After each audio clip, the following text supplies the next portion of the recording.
बहुत समय पहले की बात है। एक राज्य में गुस्से को लेकर एक शोध कार्यक्रम चलाया गया, जिसका मुख्य उद्देश्य यह पता लगाना था कि इंसान गुस्से को किस हद तक नियंत्रण में रख सकता है। यह शोध करने के लिए उन शोधकर्ताओं ने 2 समझदार ज्ञानी लोगों का चयन किया। बस फर्क इतना था कि एक पेशे से ब्राह्मण था, जिसे बहुत सारे मंत्रों और किताबों का ज्ञान था, जबकि दूसरा एक मॉन्क यानी बौद्ध भिक्षु था, जिसे उस ब्राह्मण जितना किताबों और मंत्रों का ज्ञान तो नहीं था, पर उसे आध्यात्मिक ज्ञान बहुत था। वेदों और शास्त्रों का भी कुछ ज्ञान था। यह शोध उन दोनों लोगों को बिना बताए की जा रही थी। पहले ब्राह्मण के साथ गुस्सा दिलाने वाली उन सारी क्रियाओं को किया गया, जिससे किसी भी इंसान का गुस्सा 7वें आसमान पर पहुंच सकता है। ब्राह्मण के साथ उन शोधकर्ताओं ने जो भी क्रियाएं की, उनमें ब्राह्मण ने गुस्से की वो सभी प्रतिक्रियाएं दे डाली जो अक्सर इंसान गुस्से में करता है, पर बाद में उस ब्राह्मण को सब बता दिया जाता है कि आप शांत हो जाइए, यह सिर्फ शोध कार्यक्रम था। इसके बाद ठीक दूसरी तरफ जब ऐसा ही उस मॉन्क यानी बौद्ध भिक्षु के साथ किया गया, तो नतीजे काफ़ी चौंका देने वाले थे। बौद्ध भिक्षु ने उनकी किसी भी क्रिया पर अपनी प्रतिक्रिया नहीं दिखाई, मानो भिक्षु पर उन सब क्रियाओं का कोई भी असर नहीं हो रहा हो। यह देख शोधकर्ताओं के पसीने छूट गए और होश उड़ गए कि कैसे कोई इंसान इतना शांत रह सकता है, कैसे इसने अपने गुस्से को काबू में किया। वो लोग भिक्षु के पास गए और बोले कि यह शोध कार्यक्रम था, जिसमें लोगों पर एक शोध के जरिए पता लगाया जा रहा था कि इंसान अपने गुस्से को किस हद तक काबू कर सकता है। फिर जिज्ञासावश उन लोगों ने भिक्षु से पूछा कि आपने अपने गुस्से पर कैसे इतना काबू रखा, आपने कोई प्रतिक्रिया क्यों नहीं दिखाई। इस पर भिक्षु ने बड़े ही शांत स्वर में बोला कि प्रतिक्रिया तो तब दिखाता जब मुझे गुस्सा आता, मुझे गुस्सा आया ही नहीं।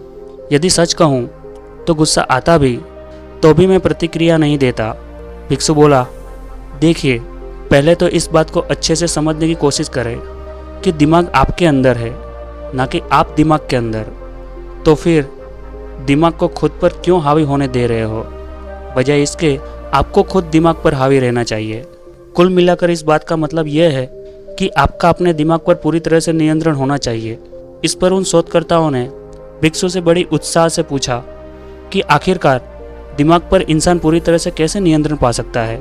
इस पर भिक्षु कहता है कि बिल्कुल पा सकता है, 100% पा सकता है। इस बात को इतने हौसले और कॉन्फिडेंस से मैं इसलिए बोल रहा हूँ क्योंकि इसका सबसे बड़ा उदाहरण मैं खुद हूँ।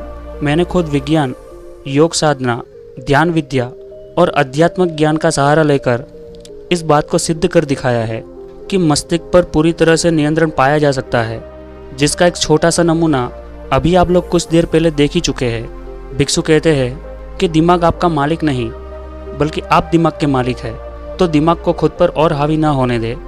अब मैं आपके सवाल का जवाब देता हूँ कि मेरे साथ ऐसा क्यों हुआ कि मुझे गुस्सा नहीं आया, और आया भी तो फिर उस पर कोई प्रतिक्रिया क्यों नहीं दी। तो इसका एक ही जवाब है, वो है मेरा अपने दिमाग पर पूरी तरह से नियंत्रण का होना, जो कि सिर्फ एक वजह से ही संभव हो पाया है, और वो है आध्यात्मिक ज्ञान और योग साधना यानी ध्यान विद्या। आध्यात्मिक ज्ञान के लाखों सकारात्मक विचारों की शक्ति और योग साधना की सकारात्मक ऊर्जा मुझे गलत चीज़ों, गलत विचारों पर किसी भी प्रकार की ऐसी प्रतिक्रियाएं करने से तुरंत रोकती है जिसके करने से सिर्फ खुद का नुकसान होना होता है। इनकी शक्ति और ज्ञान से उन सभी घटनाओं, गतिविधियों और बातों का तुरंत पता लगाया जा सकता है या लग जाता है कि वह सही नहीं है तथा नकारात्मक है, जिससे हम प्रतिक्रिया नहीं करते। दूसरी तरफ रही गुस्से की बात, ठीक गुस्सा भी उन नकारात्मक बातों का और घटनाओं का हिस्सा है जिस पर किसी भी प्रकार की नकारात्मक प्रतिक्रिया देने से आध्यात्मिक ज्ञान हमें रोकता है। ये होती है आध्यात्मिक ज्ञान की शक्ति। इस प्रकार गुस्से को तभी शांत या खत्म किया जा सकता है जब आपका आपके दिमाग पर पूरी तरह से नियंत्रण होगा, और यह तभी संभव हो सकता है जब मन शांत होगा, और मन तभी शांत होगा जब मन में सकारात्मक बातों का, सकारात्मक ऊर्जा का वास होगा, और यह सबसे अधिक मिलता है आध्यात्मिक ज्ञान से। जितना अधिक आप आध्यात्मिक ज्ञान को हासिल करोगे, उतना ही आप अपने मन पर नियंत्रण पा सकोगे।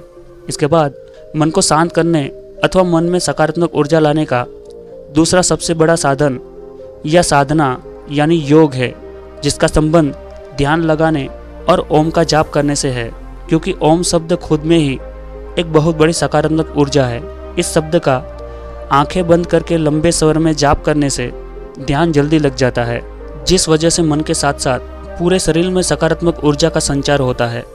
दोस्तों, मन पर नियंत्रण पाने से न सिर्फ आप गुस्से को काबू में रख सकते हैं, बल्कि वो सब कुछ अपने दिमाग से करवा सकते हैं जो आप चाहते हो।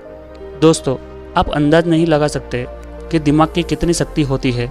दिमाग पर नियंत्रण से आप जितना चाहे अपने दिमाग की शक्ति जगा सकते हैं और बढ़ा सकते हैं। आध्यात्मिक ज्ञान, योग और साधना की शक्ति से आप पूरे ब्रह्मांड के हर रहस्य को समझ सकते हैं।